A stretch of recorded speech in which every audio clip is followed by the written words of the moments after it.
Welcome to Between Two Chairs, Demystifying Commercial Real Estate, the podcast that brings you the latest insights and trends on the South Florida commercial real estate market, with your hosts, Fernando Arencibia Jr. and Jennifer Woolman. In each episode, we dive into the world of commercial real estate and break down complex concepts to make them accessible for everyone. Whether you're a real estate professional, a curious investor, or just interested in the South Florida market in general, Between Two Chairs is the podcast for you. So pull up a chair and join us.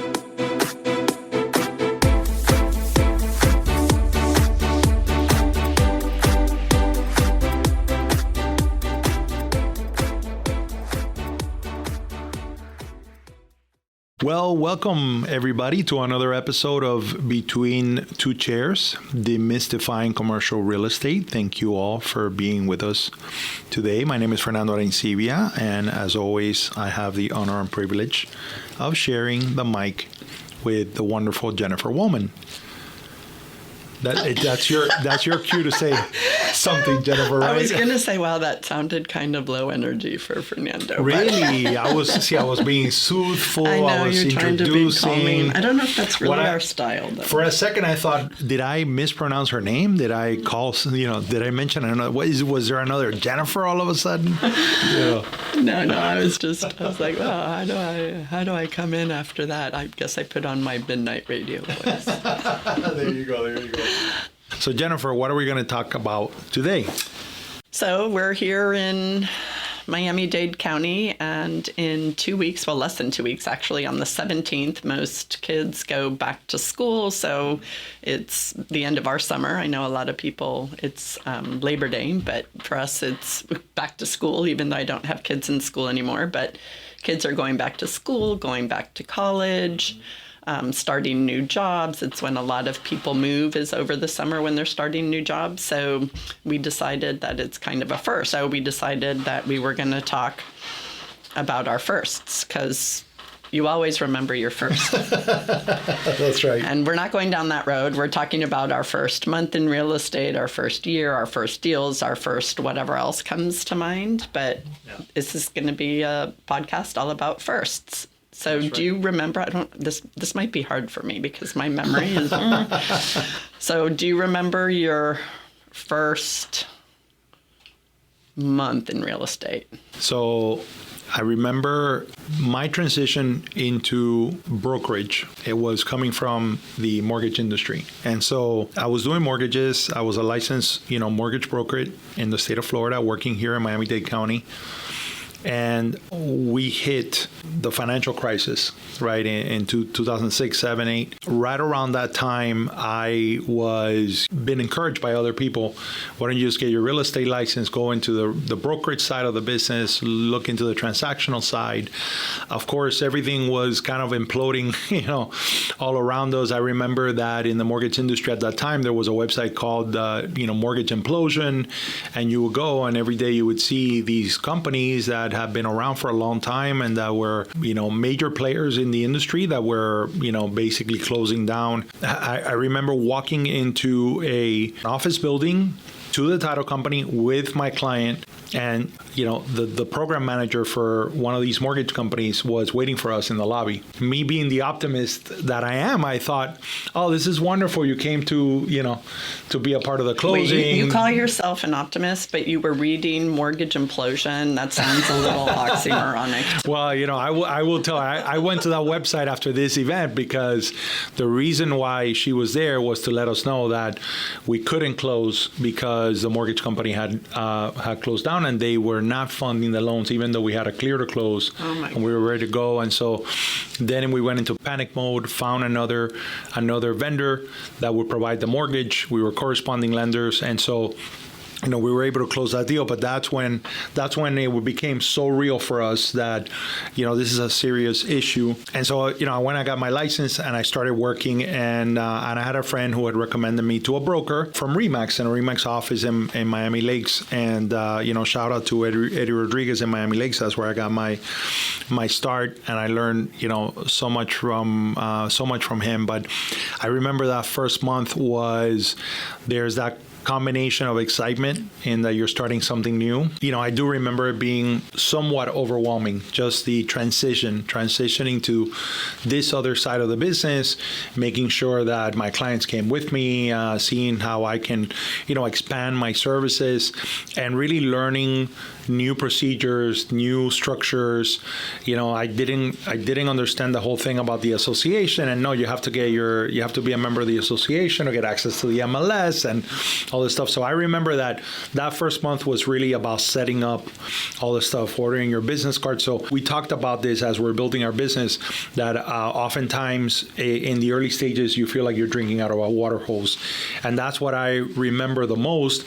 And of course, I also was going through a certain sense of a lot is happening in the economy at large. It's a risky time to, in essence, start a new business, because when you're an agent, and I have this conversation with a lot of agents, sometimes when you're coming from a field where you're an employee, it's hard for you to transition your mind from, okay, now I'm a real estate agent, and you're always looking for people to tell you what to do, just like if you were employed. Well, the reality is that you're an independent contractor. You are your own company. You own your own business.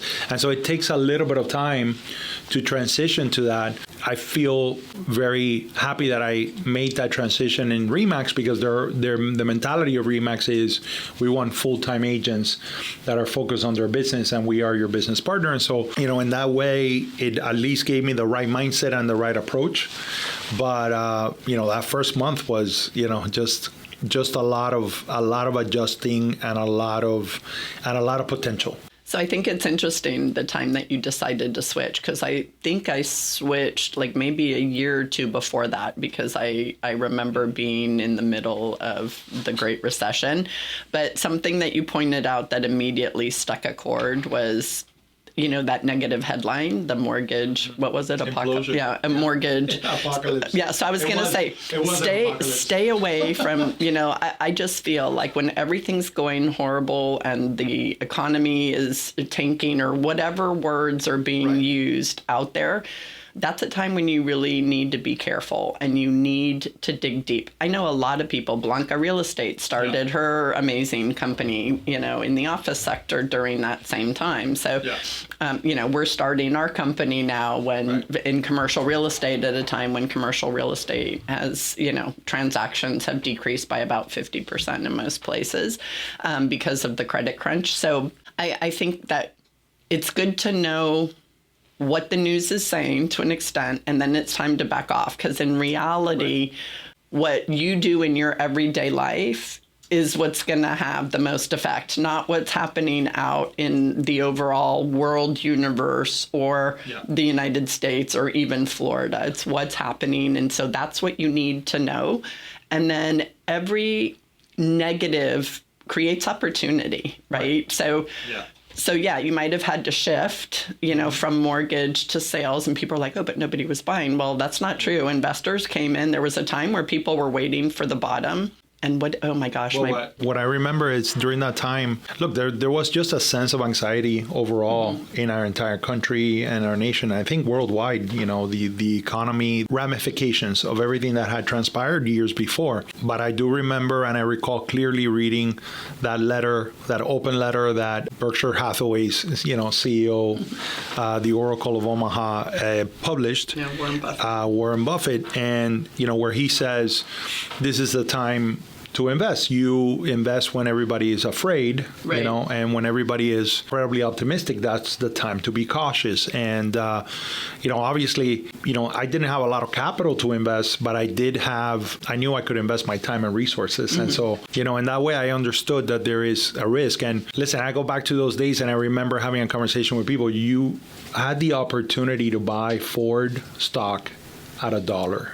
Wow. You had the opportunity to buy GM at $3.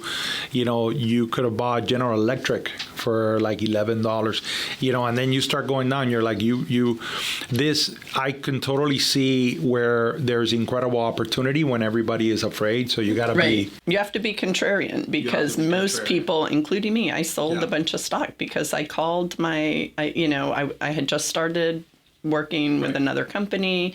My kids were getting ready to go to college. I was pretty sure I was okay because the only debt we had was our house.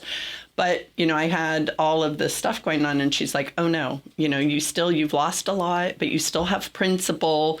Sell so that you at least preserve your principal. And I'm like, that doesn't make sense. But here I am paying this expert, right? And so I'm like, maybe she knows. So instead of sitting back and looking at the big picture and looking at everything, I sold, not a lot. I'm like, okay, let me sell enough where I've made a ton of money that I'm going to be okay, even though it's down, because I still have, it was principal and some.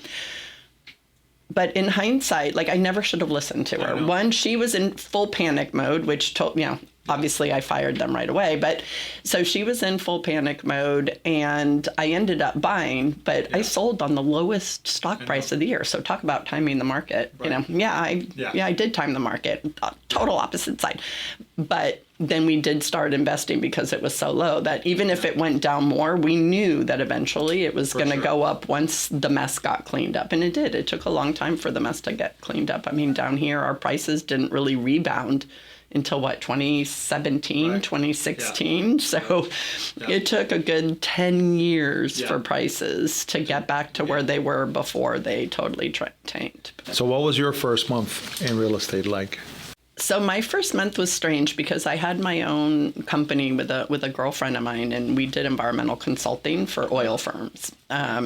So we had that going on, and the only reason I got my license was because I referred so much business to my girlfriend who did residential real estate. She's like, I want to pay you a commission. I just can't pay you a commission. I can't give you a gift big enough.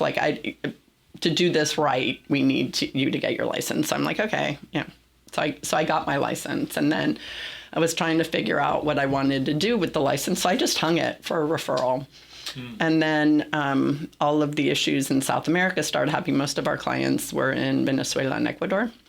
That's where the big, thick oil is. And we were working with a product that loosened oil. But anyway, so we decided that my partner and I, that we were, if it did go the way that we thought those economies were going, that we would rather lose money in the United States than in a company, in countries where the laws are just a little bit Wild West. So that's what I did. And then when I did that, I'm like, I'm going to get my CCIM. So that's when I started looking into CCIM and registering for my CCIM classes.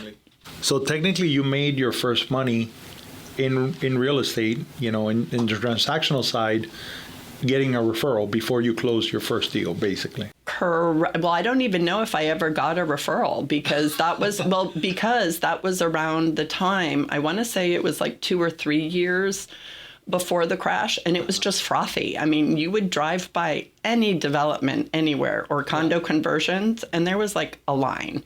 So most of the people that I dealt with were like, no, it's too high, it's too high, it's too high, it's too risky. So when I referred, I think I did get 1 or 2 referrals. So do you remember what was your first transaction as a broker, as an agent? My first transaction was a residential because I was still taking my CCIM. So when once I took my first CCIM class, I was hooked on real estate. Right. I was like, oh my gosh, I found my home with my environmental background and my social and all the stuff that I like with business and everything else. So I was taking my CCIM, but I didn't want to do that without. I didn't want to do any commercial transactions without that. I probably could have because my broker was very knowledgeable, but I did a residential transaction, and that was the first one. It was fine. It was, I represented a buyer, found them a nice place in Palmetto Bay, learned all about, the other side, the buying side of septic tanks and everything else. I knew the other, I knew the environmental side, but so that was my first one. What was your first? It was actually a lease. It was a residential lease. They had built Cité in the Midtown area in downtown Miami. Somebody referred me to the daughter of a friend of theirs that was looking to rent out a $1,500 a month 2-bedroom. Imagine at the Cité. I don't know if it's Cité or Cité. No, it's a Cité. CIT. You're talking about. You're thinking about a Cité. No, the Cité. The Cité. Could you imagine? No. I mean, I can't imagine. Right now, you're like thinking like, and so that was the deal. And I remember being so careful with the documentation, and I have to have the right contract to lease, and it was great because it was a quick transaction. That's what's great about leasing when you're starting in the business, because they close quickly. You start to generate. That was my first money that I made. I will say that what was really valuable is coming from the mortgage side. I understood the numbers, really well, and I understood underwriting, and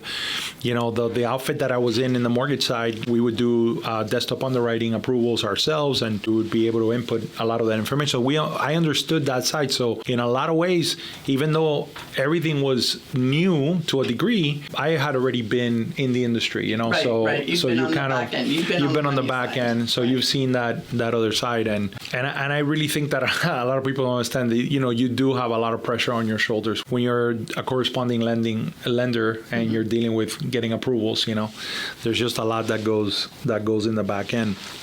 So what is desktop underwriting for people who know nothing about mortgage? So basically Fannie Mae and Freddie Mac have a system that you could use that is online, in which you can basically provide all the input of income, expenses. You are able to input all of the financial information of a prospective buyer to determine what is their debt to income ratio. And so, lenders like to have a percentage equation that you don't pay more than a certain, amount for your housing expenses and for your overall expenses. Mm-hmm. So they take into account all of your car payments, all of your, credit card debt, and then they put into the equation the prospective new debt of the property that you want to buy and that you want to purchase, based on the amount of down payment that you're going to provide, the current interest rate, and also based on the taxes and insurance. So everything is inputted into the place, and then you get something that is called a conditional approval. Basically, if all the information that you provided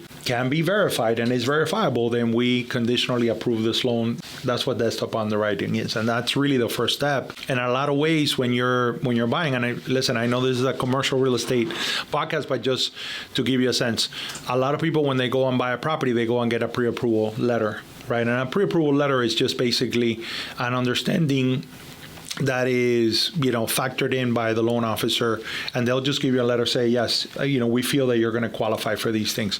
It's not as strong as a desktop underwriting approval, because that, then it's more about, providing the right inputs, and it's definitely not the same as having a full approval as you go through the application process and all that other stuff. What is the equivalent to desktop underwriting in commercial? Because you don't get a pre-approval letter when you're getting a commercial loan. Absolutely. But a lot of people who invest in single-family homes or maybe a duplex are used to the pre-approvals. So then they come up and they're like, oh, I need to get a pre-approval letter. Right, exactly. Yeah, no, in the commercial sector, you're waiting for a term sheet basically from the bank. And it's really interesting because that's really based on relationships, experience of the person that is going to operate that asset type. I remember putting together some of those commercial deals, and what I remember clearly is that the experience of the operator was very important to the underwriter. And instead of just going through desktop underwriting, you're following the guidelines of Fannie Mae and Freddie Mac. Then you submit to the lender. The lender is going to make sure that those things match. And if everything matches and all of the documentation is correct, and if, whatever hiccups you hit along the way, they'll just put more conditions, you fill those conditions, and you can get to a clear to close and close. When it comes to a commercial loan, you're going to go in front of a committee, right, that is going to make those decisions. That committee is made of individuals, and basically what the most important person is the loan officer, who is going to package that loan together and is going to pull all the information, including the bio of the person operating it, and is going to present it in front of that board. You really won't get a term sheet until that board says, yes, we're willing to do the loan at these conditions. And you're going to have to play with loan to value. You're going to have to play with, what the rate and all that stuff. But that, in essence, when you're getting a loan, it's a different process process. The biggest differentiating factor is that as a broker, you have to be comfortable with understanding that there is no way to have certainty that they're going to get the loan until you go through that process, and that the packaging of that loan is important. And by packaging, I mean a good mortgage broker is going to make sure that they have all the information they need to make that decision at that point. Even if they're waiting for an appraisal, that the appraisal was already ordered, that if there's an environmental that is required, that the environmental is there, that they get all of the audited financials that they need, and that way you get your larger chances of getting approved. By the way, that committee might meet once a week, but then during the summer months, they might be gone for 2 weeks. So, again, those are the things. Like I remember working with a bank that they would always have their committee meetings every Friday morning. And so whenever I would work with that bank, I knew that I had to wait. The Friday mornings were, they could be Christmas or...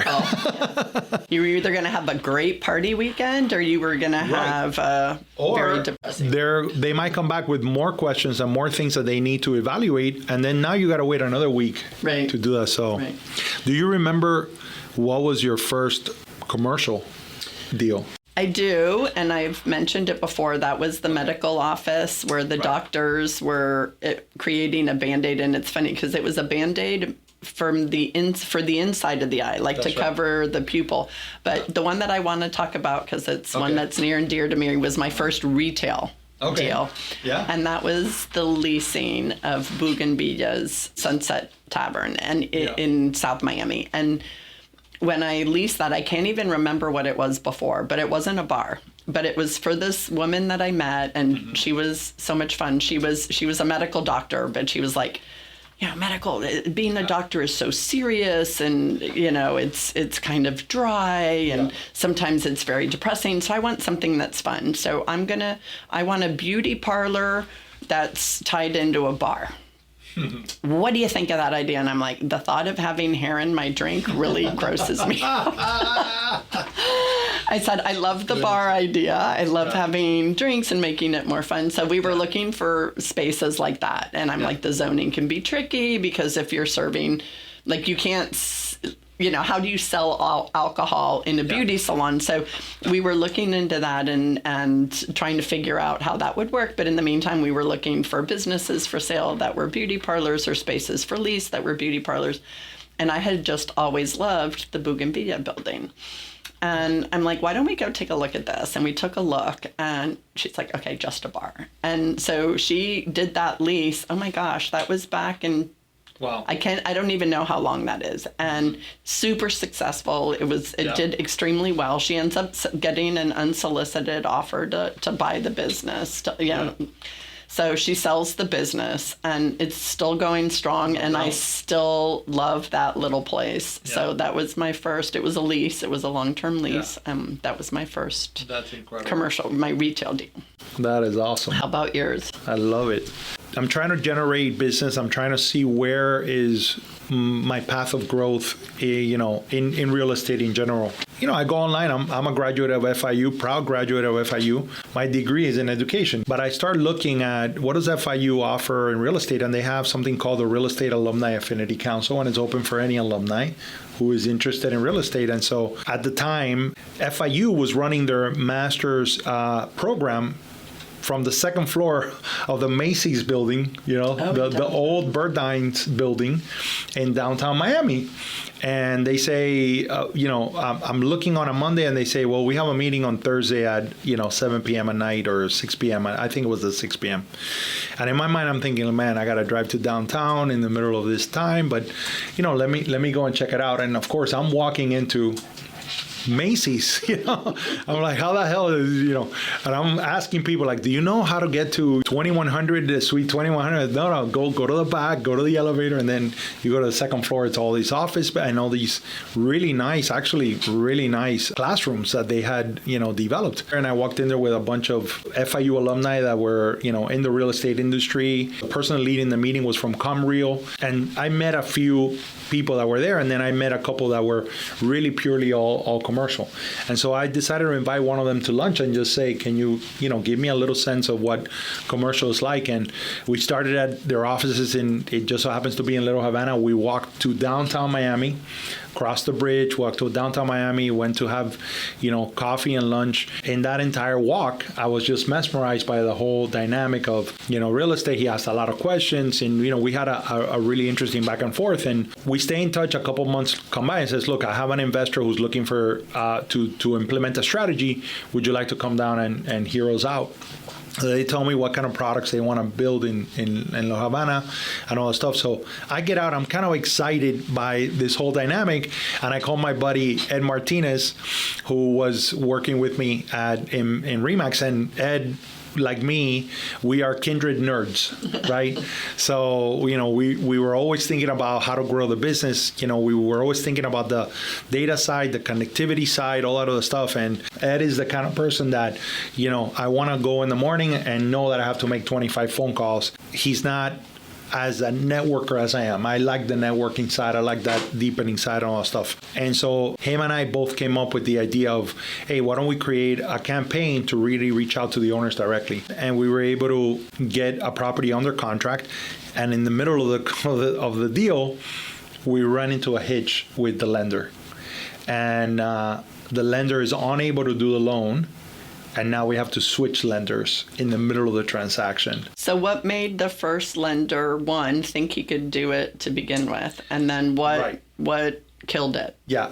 They were new to the market. I think that the person that was leading the way was, just overpromised. From what I can recall, I think that they had concerns about the lack of experience of the buyers for managing the multifamily. And, we didn't really think that was going to be such a big issue just based on the loan to value. So we had to kind of shift gears. And of course, I had to now, get the seller to give us an extension and do all that stuff. But long story short, we were able to make it happen and the transaction closed. So my first deal was a 6-unit, apartment building in Little Havana. And I've mentioned this before. I've helped this client acquire many other, buildings in that area. But it's so funny. I was speaking to him a couple of days ago, and he still has that property. Wow. And dare I say, okay. And for people in Miami, he bought that property for $325,000. How many units? And 6 units, wow. All to once. Okay, that's going for $1.2 million now in the marketplace. But he bought at a time and a place where most people were afraid to execute. Right. Was it timing because of the market, or was it because of the area? It had been 3 years since the Great Recession. The market had been very much sullied by everything that was happening economically. There wasn't a lot of attention being paid, and then the deals that were being made, people were either wanting to go ultra high risk, so therefore they wanted double-digit cap rates, or they wanted to go trophy property, single-digit low cap rates, but like all about the location and all about the future appreciation of that location. And we were scarred. Miami was scarred. I mean, we bounced back a lot faster, but the predictions, again, going back to being careful about focusing too much on headlines. Right. Like the New York Times and the Washington Post was like, Miami, again, ground zero for the mortgage crisis, which I'm not saying wasn't true, but they were predicting, they're not going to come back for 10 to 20 years, get out. So there were a lot of people who had deposits, big deposits, and they walked. So you talk about, that was a great time to get in because most of the people were completely scarred from. And if I look at the history of that property, the owner had bought it for $95,000, back in the 70s. This transaction takes place like around 2009, I want to say. So of course, he gained a premium, but the rents, man, they were like $600. Right. That's the other thing for two bedrooms. And that's the other thing I was going to say is the rents got so grossly depressed because we had so much new construction. Yeah. And people were coming in and just buying bulk condos from the developers who just wanted out. Yeah. And so that's why so many people moved to downtown, mostly downtown Brickell, which used to be dead after 5. But because Brickell went on sale after the Great Recession. Everybody was moving down there. So I imagine that also decreased a bit the values in, the rents in Little Havana, because people who before could live in Little Havana can now live in a brand new, luxury condo in downtown Brickell. So. Yeah, but I do remember, a few of the properties that were acquired, below 400 grand. And I think we could have afforded to be more aggressive. Right. Well, and I think that's true now, right? Right now, there aren't a lot of deals getting done because credit's so tight and because the economy is a big unknown, even though, you start getting readings and the unemployment rate is still super low, which means, inflation is still high. But you start getting some of these readings where it looks like we're on the right trajectory, but then the economy in the background is still really, really fragile, right? Yeah. So, I know that there's a lot of mom and pop money, a lot of family money, a lot of private lending coming into the market because they feel, my brother always says, when the market's going down, and he doesn't care if it's the stock market or the real estate market, he goes, you listen for the word capitulate. When you hear the word capitulate, buy. Yeah. So I heard capitulate in reference to San Francisco office market, but I'm still not ready to go in there. Right. But I think that's interesting. To your point is that, I think we're getting close to, especially in some markets and in some asset classes, we're getting close to a time where we're going to be saying the same thing. It's wow, interesting. they bought office in San Francisco for less than $100. Well, when we're up in Orlando in the next couple of weeks, we got to have a conversation with Gigi Galloway, great agent in Northern Florida, who also used to broker in California, and he's spoken about opportunities out there in San Francisco as well. I think we would be remiss to not mention to talk about our first investments in real estate. Do you remember what was the first? I do, because I remember my first two. I remember my very first investment, which to me was like a no-brainer. I felt like because I was buying into a syndication. The broker that I worked with, I kept saying, your rent keeps going on. He never should have listened to me because this is the one where we bought at the height of the market. We bought right before the Great Recession, but it was this great location in South Miami. It's this 2-story building, surrounded by residential, but super close to all of the expressway on-ramps and US 1. And so he put a syndication together. And because syndications are so easy to get into with fairly small amounts of money, this one, I think the max was, the minimum was like 20, 25.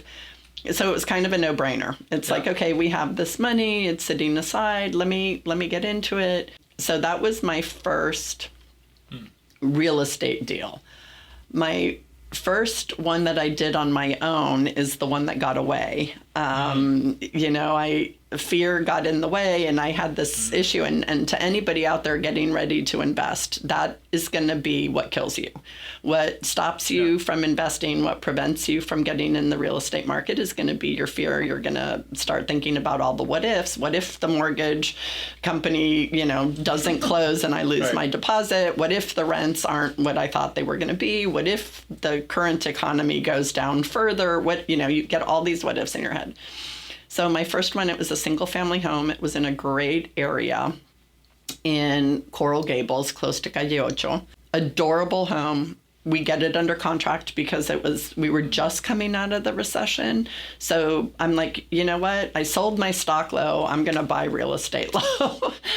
So we get in, and I was shocked that our offer was accepted. Yeah. We got it for a really good price. It was under $200,000 for an old Spanish. And we did all of the inspections. So there were two things that were a strike against this house. One was it only had one bathroom, and there was, based on the lot size and the layout, there was nowhere else to put in a second bathroom. We could have converted the garage, but it would have been a weird access. It was just wonky.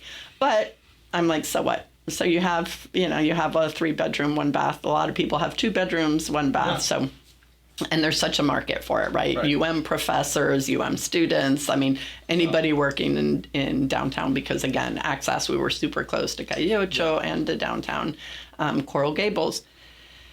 And when the report comes back, there's subterranean termites. And that freaked me out because regular termites you tent, but subterranean termites can do in your whole foundation. And I just got scared, and I used that as a pull the plug. Wow. That every time I drive by that But house, at that time, you didn't know that's a very common thing in Coral Gables. subterranean. Yeah, I didn't know that. I never ran across it before. I didn't do residential, but I heard subterranean termites, and I'm like, oh my God, this house is going to collapse on my tenants. They're going to, their survivors are going to sue us. We're going to go bankrupt. We're going to be living under a bridge. That's where my brain went. Wow. But it taught me a huge lesson because that is my biggest real estate regret. Every time I see that house trade, every single time I'm like, oh my gosh, you're a moron. And so the fact that I did lose that, and it was one that I regret losing. There are other ones that I don't regret losing, but that one I regret losing, that helped me start to overcome my fear, which when I went and bought the next house, I saw the same thing happening, and I phoned a friend. No, I find it interesting. We've had a lot of interesting conversations with people that we know very well, especially through this podcast. And, we've come to the conclusion that they don't have it all figured out when and a lot of times they've just moved forward and figured it along the way. And meanwhile, they've been able to really grow equity. They've been able to really make money, and one investment led to another. And sometimes that initial fear of not having all of the, potential things that could happen undercovered, and, where you kind of want to control every aspect of the deal. But I think their mindset is, as long as these major things are addressed, then we'll figure it out. So you're so right, because I remember thinking, several people that I know who invest in much bigger properties, and we had this conversation, and they've said, oh, my first deal, I was scared. I had the same thing. I asked all the wrong people. They said I was crazy. Yeah. So everyone that I've spoken to who invests in commercial real estate has the one that got away, that they wish they had offered, I lost that over $1,000, or, or I lost that because somebody told me I was crazy, or several people told me I was crazy. So I think that's a really good point, because every single one of those people who are extremely successful investors told me there's no such thing as the perfect deal. You go in and it looks perfect on paper, but the minute something happens in the economy or something happens with a tenant, you had a long-term tenant there, and all of a sudden, after you do all your due diligence, 4 days later, you realize that the lot across the street was built by, is being built for the dollar store that's currently your tenant, So that's a really good point that you made, that there's really no such thing as the perfect deal, that you just need to make sure that you cover some of the realistic what ifs, and you put money aside for it, but that you also recognize that most of the what ifs are never going to happen. Right. Like that house is still standing with their subterranean termites. So. And there was a treatment for it, and the treatment wasn't expensive. But so I don't know if I really was afraid of subterranean. I mean, first of all, they're gross little creatures, so it could be. Yeah. But I might have just needed the excuse. To back out. Yeah, that happens. How about yours? I was still teaching, and this is what got me into the industry. There was an opportunity for us to buy a pre-construction property in Port St. Lucie, and by we, I mean two friends of mine that were also teachers. And, I was getting into the mortgage industry, and, we realized, hey, we can buy it, and, each of us put, I think it was $5,000, and we're going to be able to buy this, 4-bedroom, 2-bathroom property. And we were close enough to the airport where we felt that there was going to be a good amount of demand. I didn't know then everything that I know now, right? Mm-hmm. So sometimes, you take a risk. And so we go ahead and we buy the property. It's pre-construction, so it won't be ready for a year. And when the property becomes, ready, we're doing the mortgage, so I get to pick my title company. Well, there was a clause in the contract that says that I had to pick, from the moment of signing the lease a year before, we had 30 days to pick a title company. Otherwise, the lender can assign a title company, and we would have to close with the lender's title company. So all of a sudden, we had calculated our closing costs, and all of a sudden, our closing costs now are going to be $3,000 more. than what we were expecting. And so I remember that at that time I had to leave for California to go to a training in LA. I was still teaching at the time, and I'm about to get on a plane, and now I got to find an extra $3,000. We all have to find an extra $3,000 to close the deal. So we figured it out. We closed the transaction. That's what got me into mortgages. I was like, you know what? I'm going to go get my mortgage license because I don't want to be fooled. I want to make sure that, all this stuff. So we closed on the transaction. We find a property management company. They lease out the space. We owned it for 2 years, and then we decide to exit out. To this day, I've yet to see the property in person. So it was everything was done. And this is before, all of the advances. This is all by phone and all that other stuff. And, but we each got like a $30,000 return on that, modest investment. And so that was my first foray. But I would have never gotten into, I don't know that I would have gotten into mortgages, if it hadn't been for that experience. So a lot of people are like, oh, I'm afraid of losing money. And the way that I think you need to look at any type of investment, even the bad ones, is that it's not money lost. It's money spent on your education, because you're going to remember the lessons when you lose money a lot more than the ones that you get a windfall on and that work perfectly. The lessons that you learn on the one that hurts. those are the lessons that I think you learn the most. Absolutely. And bringing it back to the first day of school, I mean, that's kind of what we always want our kids to get out of the negative experiences that they have. And and you learn a lot more from failure than from success, and sometimes enough where it it informs the rest of your life.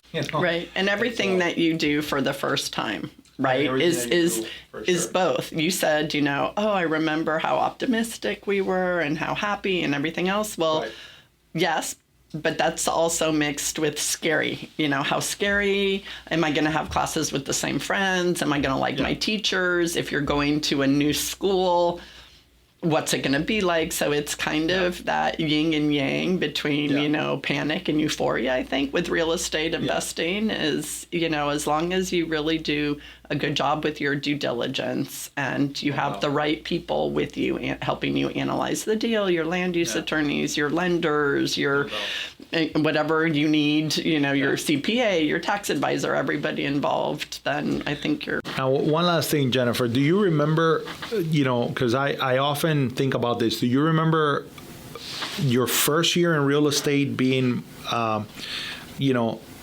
markedly significant, or do you group like your first, like for me, for me, it's a little bit of a haze. Like I group my first 3 years together.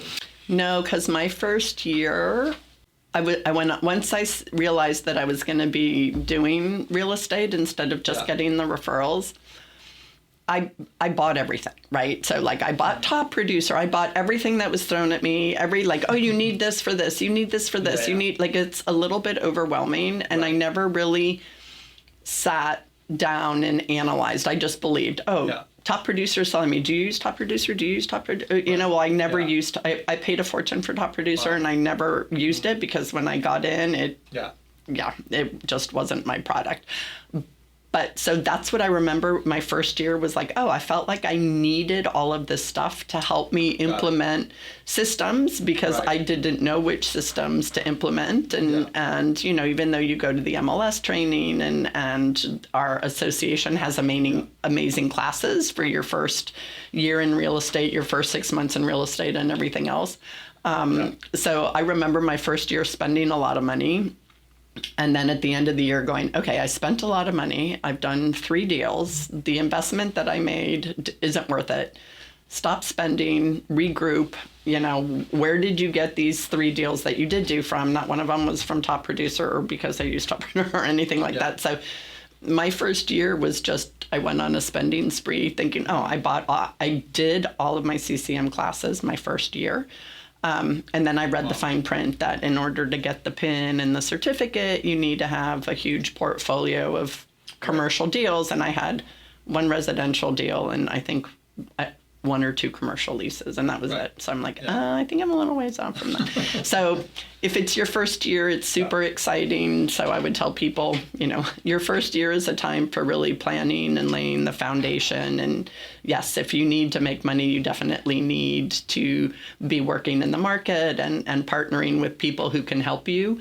But don't go out and think that there are a bunch of systems out there that you can buy that is, calling lists, lead generation systems, all that kind of stuff, because we have several new agents and all they want are leads, and they want to know if they should pay for a lead generation system. And we're like, your CRM is your lead. Your leads are coming from your CRM. Yeah. So it's your sphere of influence that is the most important. So I think that was the thing. Yeah. Awesome. Well, here's to many, many other firsts. Yes. We still have to do our first deal together. We started with a business, but exactly. We have to do a real estate deal together. Right. Well, listen, and good luck to all of the, not only the students getting back to school, but also the teachers getting back to school. The teachers, the principals, the whole support staff, the cafeteria. Everybody, for sure. Yeah. And all the parents. Yeah, all the parents. Homework. Oh, my goodness. Yay, don't forget about the homework. I know. And get ready for a little bit more traffic, Miami. Yes. It's coming to you. Yeah. All right. So what do you got for the stat of the podcast? So because most of the world is on fire, literally, it's super, super hot everywhere. All I can think about is ice cream. Ice cream is also my weakness. Okay. I can't have ice cream in the house. But then I started thinking it's also football season as well as back to school season. So football season's getting underway. So I literally Googled football players with ice cream shops. Yeah.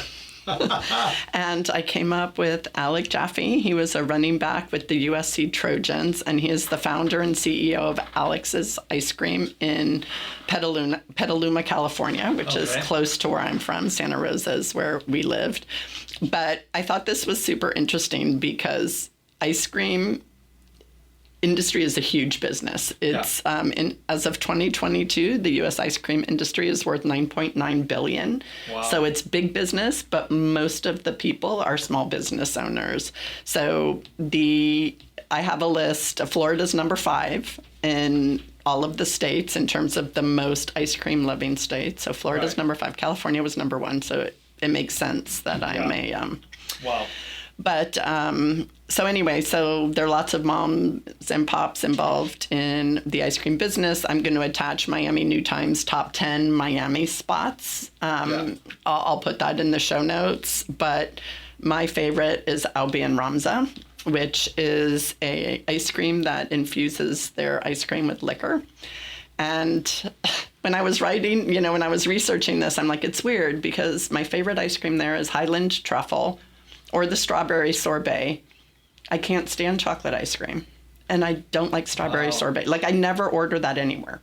Right. But the Highland Truffle is paired with Macallan's, and I love Macallan's.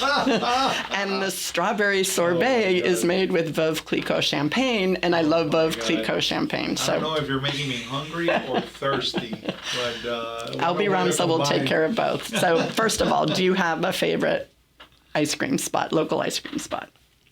I mean, I cannot go wrong with Azúcar ice cream in Little Havana. I think Susie and her entire team and that entire story, and hopefully one day we could have her in the podcast. But the story of Azúcar ice cream is tremendous. Is a person that used to work in the financial sector, and during the Great Recession, there was a reconfiguration, and so she gets this small windfall when she gets let go, and she remembers that her grandpa always used to make ice cream at home, and she had all these recipes. So she says, you know what, I'm going to create my own business. I'm going to go to Ben and Jerry's University, right? Learns how to make ice cream, applies all the recipes, builds this wonderful, incredibly tasting. I mean, that Abuela Maria ice cream is like, it just brings me back to my childhood. And really the dynamism with which she has marketed the product, and exalting Celia Cruz, who actually is getting her own her face in a U.S. coin, which is an amazing thing. But definitely shout out to them. I love their ice cream, and I love their story. They're one of my tops too, and they opened a shop in Pinecrest. So favorite flavor? I love it. No, that Abuela Maria. Oh, the ice cream Abuela there Maria. is My favorite go-to favorite, flavor yeah. is coffee. Okay. Coffee ice cream. Coffee ice cream, love it. Well, what I find interesting is, the different phases of Jennifer Woman. She likes chocolate, but not chocolate ice cream. She feels that dough is, what is it? Dough is a waste of chocolate. Like, don't give her a chocolate donut. She just wants pure, dark chocolate. Right. It's true. That's amazing. So well, I thought that since we were talking about first, that we would say the state that has the most realtors is the state of Florida. Interestingly enough, according to ZipRecruiter, all right, the annual salary for a first year, the average annual pay for a first year real estate agent in Florida is $64,000 a year, which is actually up year over year. So I found that interesting. Of course, that's an average. Right. And so, take that with that, grain of salt. But I thought that was an interesting number. I remember when I got into the industry, that number was in the 40s. Yeah, that's what I want to say. I think when I got in, it was in the mid-30s. Yeah. Yeah. So there we go. Great. All right, everybody. Thank you for joining us and for pulling up a chair. It means a lot to us, all of the comments that we get and all of the feedback. And we hope to you join us for another one. Thank you. Bye, everybody. Bye.